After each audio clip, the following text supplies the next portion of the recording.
வணக்கம் மக்களே, welcome to meals and memories. இன்றைக்கி நம்ம மீல்ஸ் அண்ட் மெமரீஸில் ரொம்ப டிஃப்ரெண்ட்டான ஒரு ரெசிபி தான் பார்க்க போகிறோம். பாவக்காய் 65 தான் எப்படி பண்ணுறதுன்னு பார்க்க போகிறோம். பாவக்காய் ஃப்ரைன்னு கூட சொல்லலாம். இதில் நம்ம பாவக்காய் கசப்பே இல்லாத மாதிரி எப்படி பண்ணுறதுன்ற சீக்ரெட்ஸ் எல்லாம் நான் வந்து இந்த வீடியோ ஃபுல்லாக சொல்லியிருக்கேன். ஸோ கடைசி வரைக்கும் ஸ்கிப் பண்ணாமல் ஃபுல்லாக பார்த்துட்டு கண்டிப்பாக செஞ்சு பாருங்கள். அவ்வளோ ருசியாக இருக்கும். பாவக்காயே சாப்பிடாத பெரியவங்களாக இருந்தாலும் சரி, சின்னவங்களாக இருந்தாலும் சரி, இதை ரொம்ப விரும்பி சாப்பிடுவாங்க. கண்டிப்பாக செஞ்சு பாருங்கள். வாங்க, இன்றைக்கி நம்ம இந்த மாதிரி 3 பாவக்காய் எடுத்திருக்கோம்.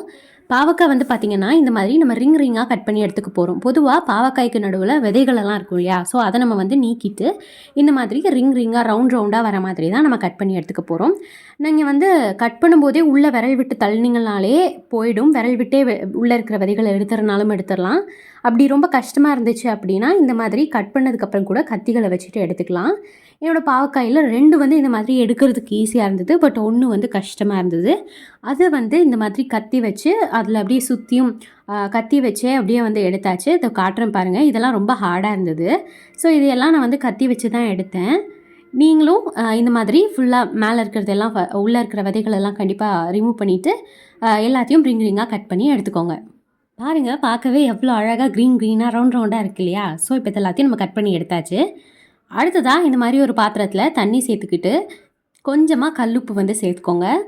உப்பு சேர்த்ததுக்கப்புறமா நம்ம கட் பண்ணி வச்சுருக்கோம் இல்லையா ரிங்காக, இந்த பாவக்காய் எல்லாத்தையும் நம்ம வந்து அதில் சேர்த்துக்கலாம். சேர்த்துட்டு ஒரு 15 நிமிஷம் போல் அது அந்த தண்ணியிலேயே அப்படியே இருக்க விடணும். அது அப்படியே ஒரு 15 நிமிஷம் போல் ஊறிச்சு அப்படின்னா இதில் இருக்க கசப்பு தன்மையெல்லாம் போயிடும்.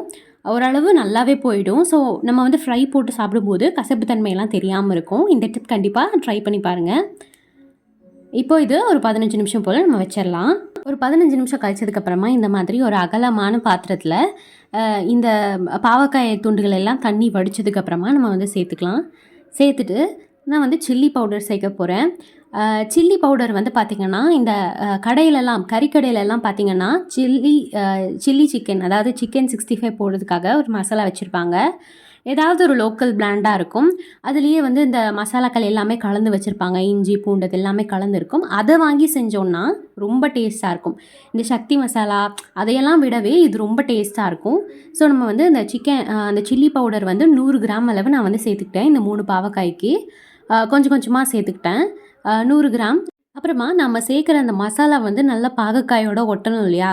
அதுக்காக நம்ம வந்து கார்ன்ஃப்ளவர் மாவு சேர்த்துக்க போகிறோம். 3 ஸ்பூன் அளவு கார்ன்ஃப்ளவர் மாவு சேர்த்தோன்னா சரியாக இருக்கும். ஸோ இந்த மாதிரி கொஞ்சம் கொஞ்சமாக நீங்கள் வந்து சில்லி பவுடர், கார்ன்ஃப்ளவர் இதெல்லாம் சேர்த்துட்டு நல்லா கலந்துக்கோங்க. தேவைப்பட்டுச்சுன்னா கொஞ்சம் கொஞ்சமாக தண்ணி சேர்த்துக்கோங்க. பட் தண்ணி சேர்க்குறதுக்கு முன்னாடி இந்த மாதிரி ஒரு ஹாஃப் லெமனை வந்து விதையெல்லாம் எதுவும் வராத மாதிரி நல்லா புழிஞ்சு விட்டுட்டு அதுக்கப்புறமா வந்து நம்ம வந்து நல்லா ஒரு டைம் கலந்து விட்டுட்டு எவ்வளோ தண்ணி தேவைப்படுதோ அதுக்கு தகுந்த மாதிரி வந்து நம்ம தண்ணி சேர்த்துக்கலாம்.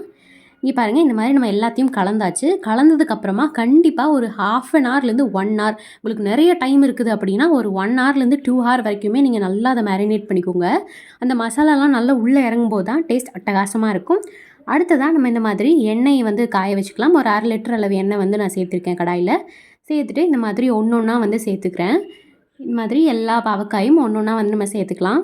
நம்ம மசாலா சேர்க்கும் போது என்ன கலர் இருந்ததில்ல, இங்கே பாருங்கள் இந்த அளவுக்கு கலர் நல்லா மாறி வர வரைக்கும் 2 பக்கமும் திருப்பி விட்டு நல்லா வந்து இதை எண்ணெயிலே நல்லா பொரிஞ்சு வர வரைக்கும் வெயிட் பண்ணுங்கள்.